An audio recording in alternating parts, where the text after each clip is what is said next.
like, the more effective it is. Just think of all those poor people that died in nursing homes that have been stuck inside for the last year or two, hadn't been exposed to any sunshine. The vitamin D levels would be in their boots, and basically there was no substantial supplements given, despite what we were calling for very early on in the pandemic. High-risk interventions were carried out, very, very safe interventions like vitamin D, zinc, basically ignored. It really is a scandal. It's a total scandal. Absolute disgrace. Reduces asthma exacerbations, prevents acute respiratory infections, we believe of all sorts, certainly influenza as well as COVID. And influenza now, so we need to optimize the population's vitamin D levels to reduce influenza. And it reduces the complications of infections. Now, as well as that, this is another study here, COVID-19 and vitamin D, systematic review, another systematic review. The rates of positivity in the tests were significantly decreased in the intervention group as opposed to the non-intervention group. So the PCR tests were less likely to be positive. So vitamin D is actually protecting against infection here. Relative risk 0.46, so that's what, a 54% protection against infection in the first place. Better than other treatments which are currently being recommended. Why is this not being shouted from the rooftops by our regulatory authorities, who I believe now are acting unethically in not giving this advice? Conclusively, this paper says, direct quote, COVID-19 patients supplemented with the vitamin D, fewer rates of ICU admissions, less mortality, and less positivity. Well beyond the realms of speculation here. Meta-analysis and trial sequential analysis, getting back to the original paper that we're looking at. So they want to better explain the strength of the associations, which they can do, of the protective role of vitamin D supplement. And as we've said, they were examining risk of mortality and admissions to intensive care unit. This data was collected as a snapshot on 20th September 2022, so it was what information was available then. And they did all the risks of assessment.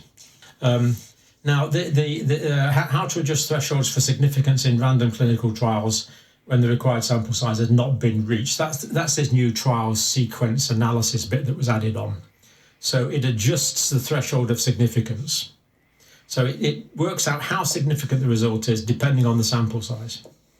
And of course, being a meta-analysis, it pooled all the samples as well, got to samples that were definitively big enough, and they definitively said it protects against intensive care admissions. We basically know this now. Now, they looked at quite a few papers originally, but they settled on 5 main randomized trials. And here's the results, as we've said.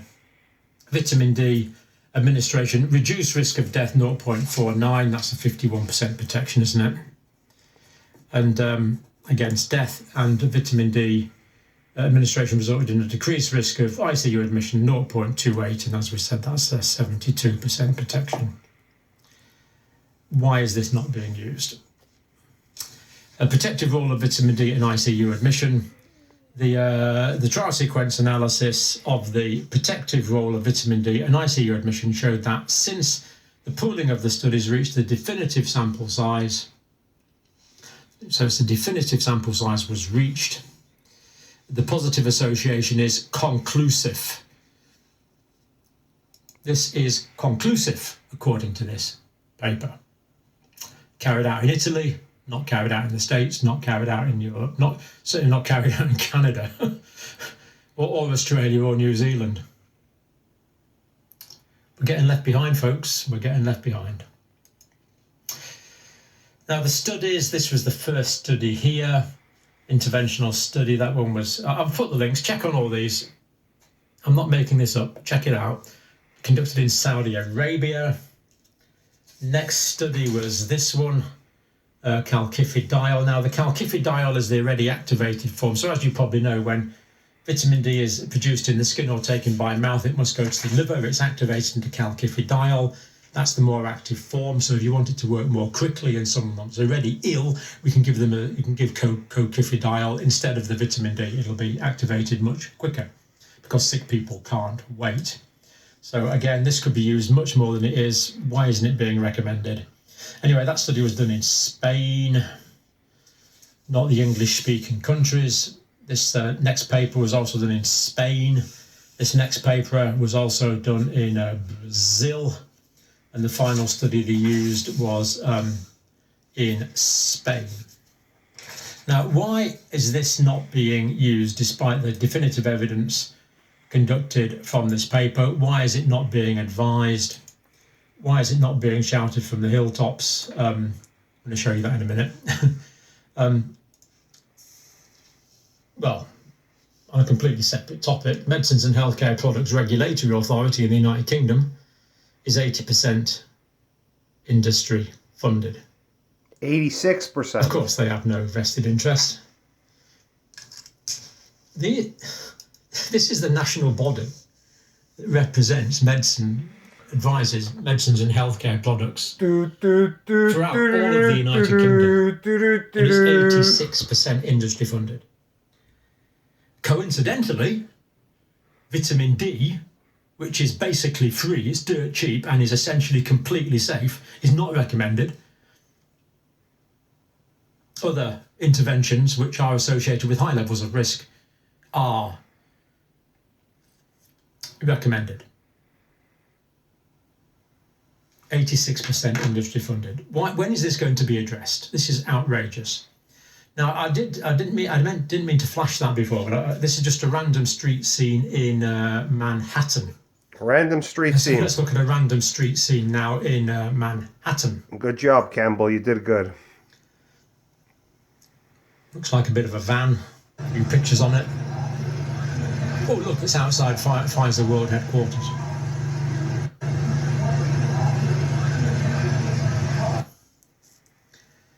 I believe this video has veracity.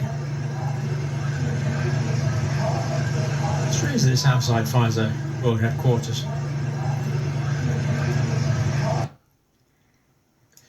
Anyway, on a completely separate matter, let's hope there's not a scandal of massive consequence and intercontinental implications brewing in Manhattan. More on that tomorrow. For now, sorry, a bit over-emotional today. I do try and keep it cognitive, but it just gets to you from time to time. Yeah, it gets to you from time Things to time. Things that we should be doing, but we don't bother. But then again, vitamin D is cheap, so why the heck should we? You did good, John. You did good, buddy. I've said enough. I'm going to leave it there. Thank you so much for watching.